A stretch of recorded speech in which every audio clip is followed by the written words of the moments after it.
ಬೆಂಗಳೂರಲ್ಲಿ ಯಾವಾಗಲೂ ಒಂದು ಪ್ರಶ್ನೆ ಇದ್ದೇ ಇರುತ್ತೆ. ಬೆಂಗಳೂರು ಸೇಫಾ ಅಂತ ನಾವು ಯಾವಾಗಲೂ ಕೇಳ್ತಾ ಇರ್ತೀವಿ. ಯಾಕಂತ ಪ್ರಶ್ನೆ ಪದೇ ಪದೇ ಬರುತ್ತೆ ಅಂದ್ರೆ, ಬೆಂಗಳೂರಲ್ಲಿ ದೊಡ್ಡ ಸ್ಫೋಟಕ್ಕೆ ಏನಾದರೂ ಸಂಚು ನಡೆದಿತ್ತಾ ಅಂತ. ರಾಜಧಾನಿಯ ಹೊರವಲಯದಲ್ಲಿ ರಾಶಿ ರಾಶಿ ಜಿಲೆಟಿನ್ ಕಡ್ಡಿಗಳು ಪತ್ತೆಯಾಗಿದೆ. 100ಕ್ಕೂ ಹೆಚ್ಚು ಜಿಲೆಟಿನ್ ಕಡ್ಡಿಗಳನ್ನು ಅಕ್ರಮವಾಗಿ ಸಂಗ್ರಹಿಸಲಾಗಿತ್ತು.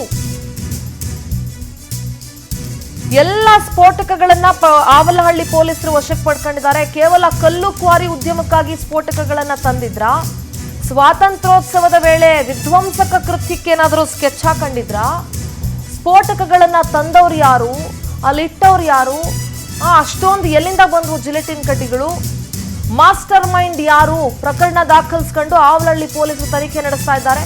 ಮೋದಿ ಬೆಂಗಳೂರಿಗೆ ಬಂದಾಗ್ಲೂ, ರವಿಶಂಕರ್ ಗುರೂಜಿ ಆಶ್ರಮಕ್ಕೆ ಹೋದಾಗ್ಲೂ ಹೊರಗಡೆ ಜಿಲೆಟಿನ್ ಕಡ್ಡಿಗಳು ಸಿಕ್ಕಿತ್ತು. ಅದು ಇವತ್ತುವರೆಗೂ ಯಾರು ತಂದಿಟ್ರು ಅನ್ನೋದು ಇನ್ನೂ ಪತ್ತೆ ಮಾಡೋಕ್ಕಾಗಲಿಲ್ಲ. ಈಗ ನೋಡಿದ್ರೆ 100ಕ್ಕೂ ಹೆಚ್ಚು ಜಿಲೆಟಿನ್ ಕಡ್ಡಿಗಳು ಪತ್ತೆಯಾಗಿದೆ. ಹೆಂಗಿಂದ ಬಂದ್ವು, ಏನಾಯ್ತು, ಯಾರಿಟ್ರು, ಯಾರು ಹೋದ್ರು? ಬೆಂಗಳೂರು ಏನಾದ್ರೂ ಸ್ವಾತಂತ್ರ್ಯೋತ್ಸವದ ಸಂದರ್ಭದಲ್ಲಿ ಅದನ್ನ ಸ್ಫೋಟ ಮಾಡಬೇಕು ಅಂತ ಪ್ಲಾನ್ ಮಾಡ್ಕೊಂಡಿದ್ರ? ಇದ್ರ ಮಾಸ್ಟರ್ ಮೈಂಡ್ಗಳು ಯಾರಿದ್ದಾರೆ? ಯಾರಿಗೂ ಗೊತ್ತಾಗದಂತ ರೀತಿಯಲ್ಲಿ ಇಲ್ಲಿ ತಂದಿಟ್ಟಂತ ಹೋದವ್ರು ಯಾರು? ಇದನ್ನ ಅಲ್ಲಿ ಕ್ವಾರಿಗಳು ಬಹಳಷ್ಟಿದಾವೆ. ಕಲ್ಲು ಕ್ವಾರಿ ಕೆಲಸಕ್ಕೋಸ್ಕರ ಏನಾದ್ರು ತಗೊಂಡ್ಬಂದ್ರ? ಅಲ್ಲಿಗೆ ತಗೊಂಡ್ಬಂದಿದ್ರೆ ಇಲ್ಲಿ ಯಾಕೆ ಇಟ್ಬಿಟ್ಟು ಹೋಗ್ತಾ ಇದ್ರು? 100ಕ್ಕೂ ಹೆಚ್ಚು ಜಿಲೆಟಿನ್ ಕಡ್ಡಿಗಳು ಅಕ್ರಮವಾಗಿ ಸಂಗ್ರಹಿಸಿಡಲಾಗಿತ್ತು. ಆವಲಹಳ್ಳಿ ಪೊಲೀಸರು ಸದ್ಯ ಅದೆಲ್ಲವನ್ನ ವಶಪಡಿಸಿಕೊಂಡು ತನಿಖೆಯನ್ನ ನಡೆಸ್ತಾ ಇದ್ದಾರೆ. ಈ ಹಿಂದೆ ಪ್ರಧಾನಿ ಮೋದಿ ಬೆಂಗಳೂರಿಗೆ ರವಿಶಂಕರ್ ಗುರೂಜಿ ಆಶ್ರಮಕ್ಕೆ ಬಂದಾಗ್ಲೂ ಕೂಡ, ಆರ್ಟ್ ಆಫ್ ಲಿವಿಂಗ್ ಬಂದಾಗ್ಲೂ ಕೂಡ ಇದೇ ರೀತಿ ಜಿಲೆಟಿನ್ ಕಡ್ಡಿಗಳು ಪತ್ತೆಯಾಗಿತ್ತು.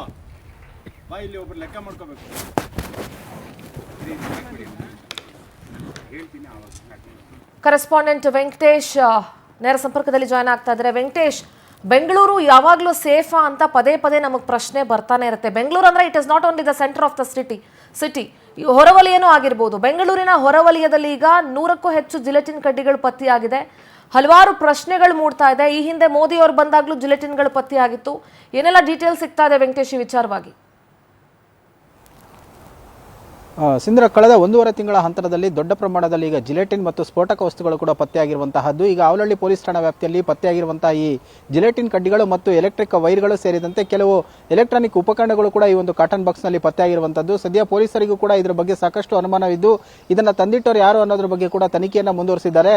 ಕಾಟನ್ ಬಾಕ್ಸ್ ನಲ್ಲಿ ಕಂಡಂತಹ ಈ ಒಂದು ಜಿಲೆಟಿನ್ ಸ್ಫೋಟಕ ವಸ್ತುಗಳೇನಿರುತ್ತೆ ಪೊಲೀಸರಿಗೆ ಮಾಹಿತಿಯನ್ನು ಬರುತ್ತೆ. ಹೋಗಿ ನೋಡಿದಂತ ವೇಳೆಯಲ್ಲಿ ಎಲ್ಲವೂ ಕೂಡ ಅದರಲ್ಲಿ ಪತ್ತೆಯಾಗಿರುತ್ತೆ. ಸದ್ಯ ಪ್ರಕರಣ ದಾಖಲಿಸಿಕೊಂಡಿರುವಂತಹ ಪೊಲೀಸರು ಆರೋಪಿಗಳು ಯಾರು ಅನ್ನೋದ್ರ ಬಗ್ಗೆ ಕೂಡ ತನಿಖೆಯನ್ನು ಮುಂದುವರಿಸಿದ್ದಾರೆ. ಈ ಒಂದು ಭಾಗದಲ್ಲಿ ಕಲ್ಲಿನ ಕ್ವಾರಿ ಇದ್ದು ಅದನ್ನು ಸ್ಫೋಟ ಮಾಡೋದಕ್ಕೂ ಕೂಡ ಉಪಯೋಗಿಸುವಂತಹದ್ದು ಇದನ್ನ ಬಳಸ್ತಾ ಇದ್ರೆ, ಆದ್ರೆ ಇದನ್ನ ತಂದಿಟ್ಟರು ಯಾರು ಅನ್ನೋಂಥದ್ದು ಕೂಡ ಗೊತ್ತಾಗಬೇಕಾಗಿದೆ. ಯಾಕಂದ್ರೆ ಕಳೆದ ಬಾರಿ ನರೇಂದ್ರ ಮೋದಿ ಅವರು ಬೆಂಗಳೂರಿಗೆ ಬಂದಂತ ವೇಳೆಯಲ್ಲಿ ಕೂಡ ಜಿಲೆಟಿನ್ ಕಡ್ಡಿಗಳು ಮತ್ತು ಕೆಲವು ಎಲೆಕ್ಟ್ರಾನಿಕ್ ಉಪಕರಣಗಳು ಮತ್ತು ಸ್ಫೋಟಕ ವಸ್ತುಗಳು ಕೂಡ ಪತ್ತೆಯಾಗಿತ್ತು. ಅದರ ಒಂದು ರೂವಾರಿ ಯಾರು ಅನ್ನೋದು ಕೂಡ ಇದುವರೆಗೂ ಕೂಡ ಪೊಲೀಸರಿಗೆ ಮಾಹಿತಿ ಸಿಗಲಿಲ್ಲ. ಆ ಆರೋಪಿಯನ್ನ ಪತ್ತೆ ಹಚ್ಚೋದಕ್ಕೂ ಕೂಡ ಆಗಲಿಲ್ಲ. ಆದ್ರೆ ಈಗ ಇಷ್ಟು ದೊಡ್ಡ ಪ್ರಮಾಣದಲ್ಲಿ ಇಂತಹ ವಸ್ತುಗಳು ಸಿಗ್ತಾ ಇರುವಂತಹ ಹಿನ್ನೆಲೆಯಲ್ಲಿ ಬೆಂಗಳೂರಿನಲ್ಲಿ ಏನಾದರೂ ವಿಧ್ವಂಸಕ ಕೃತ್ಯಗಳನ್ನು ಮಾಡೋದಕ್ಕೆ ಏನಾದರೂ ಮಾಸ್ಟರ್ ಮೈಂಡ್ ಪ್ಲಾನ್ ಗಳನ್ನು ಮಾಡ್ಕೊಂಡಿದ್ದಾರೆ ಅನ್ನೋಂತಹ ಅನುಮಾನಗಳು ಕೂಡ ವ್ಯಕ್ತ ಆಗ್ತಾ ಇರುವಂತದ್ದು. ಯಾಕಂದ್ರೆ ಮುಂಬರುವಂತಹ ಸ್ವತಂತ್ರ ದಿನಾಚರಣೆ ಹಿನ್ನೆಲೆಯಲ್ಲಿ ಅಲ್ಲಲ್ಲಿ ಈ ರೀತಿಯಾದಂತಹ ಒಂದು ಸ್ಫೋಟಕಗಳನ್ನೇನಾದ್ರೂ ಉಪಯೋಗಿಸಿಕೊಂಡು ಅದು ಸ್ಫೋಟ ಮಾಡುವಂತಹ ಕೃತ್ಯಕ್ಕೆ ಏನಾದರೂ ಪ್ಲಾನ್ ಮಾಡ್ಕೊಂಡಿದ್ರ ಅನ್ನೋ ಅನುಮಾನ ಕೂಡ ಇರುವಂತದ್ದು. ಆ ಎಂಗಲ್ ನಲ್ಲೂ ಕೂಡ ಸದ್ಯ ಪೊಲೀಸರು ಈಗ ತನಿಖೆಯನ್ನು ಮುಂದುವರಿಸಿದ್ದಾರೆ. ಇದನ್ನು ತಂದಿಟ್ಟವರು ಯಾರು ಅನ್ನೋದ್ರ ಬಗ್ಗೆ ಕೂಡ ಸ್ಥಳೀಯವಾಗಿ